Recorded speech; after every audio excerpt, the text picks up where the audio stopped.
do stay with us as we discuss further updates on the ongoing conflict. As per reports, Norway will contribute approximately 7 billion Norwegian crowns of air defense systems to Ukraine. Norwegian Prime Minister Jonas Gahr Støre said that together with Germany, we are now ensuring that Ukraine receives powerful air defense systems. Germany and Norway are working very closely together to support Ukraine in its fight to defend the country and protect the civilian population against Russian air attacks. Norway and Germany are also funding 2 Patriot systems, including missiles.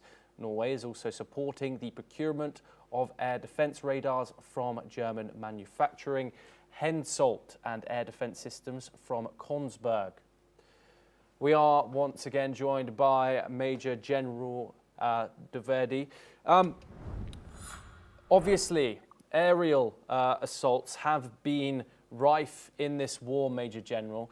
Drone strikes, missile defense systems have been central. We have seen hundreds and hundreds of drones counteract each other through the air throughout this war. We report it here on NewsX World on nearly a daily basis. Can you talk us through how these air defenses work, the current state of modern warfare, now this modern technology, the modern technological advancement of drones are now involved in warfare. And also, of course, what's been crucial to this conflict is Patriot missile defense systems, which have now been supplied to Ukraine by the United States. Major General, could you explain to us a little bit about the importance and the significance of those weapons in this war? Sure, Thomas, because Ukraine-Russian war has been primarily the aerial war. And aerial war, major role have been played by missiles and drones, and of course the aircraft, fighter aircraft as such. So as we look at it, that this war today is in more or less in a state of stalemate, where very little ground progress is being made. And what a progress is being made is at tremendous cost. So the best value-based systems are the air system. And as we know, that Ukraine doesn't have a very strong air force, so therefore they have to defend themselves. And in this case, the air defense system becomes paramount. And how the air defense system works? Well, they work in 3 tiers. You take on the hostile, either drones or missiles, at the longest range, and then you also take on them at the middle range, then at the close range, they are in tiers. The Patriot missile system is a system which can take on the hostile, either drones or missiles at a longer distance. Therefore, this Patriot system is very, very important because it adds on to the air defense capability of the Ukrainian, especially to protect the cities and civilian population, because ironically, Russian Air Force, Russian military has been targeting a lot of civilian infrastructure. So to that extent, these 2 air defense systems can actually protect cities of medium size, and therefore they will add on to the defense of Ukrainian, which is very, very critical because, as I said, it is the aerial warfare.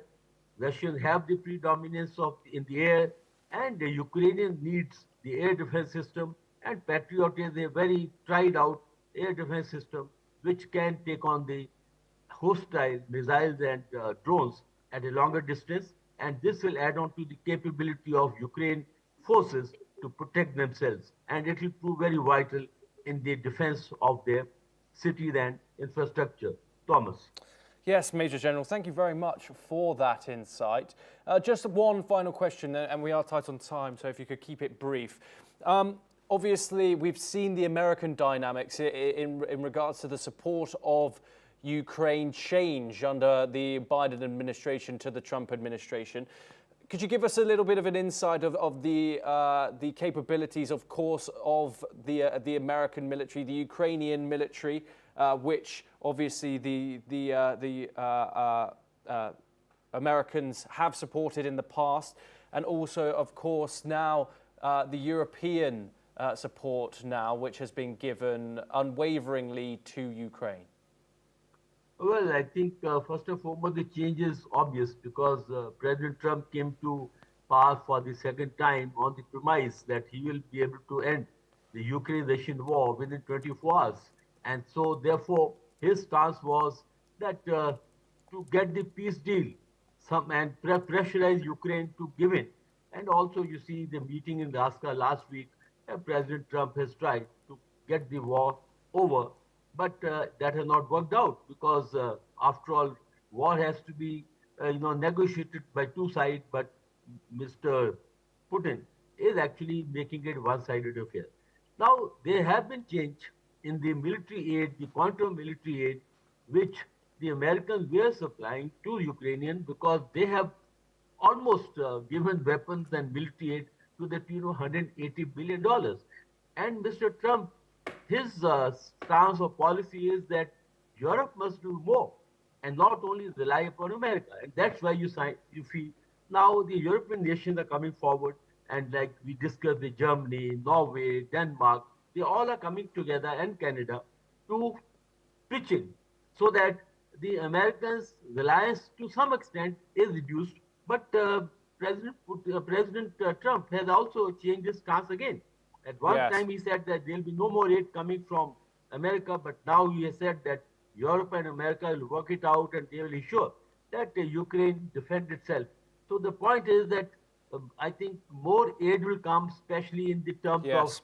air defense system and aircraft. And I think that Europe and America will stand by Ukraine in the Iraq Major, crisis until some negotiation is worked out. Thomas. thank you very much, Major General, for that insight.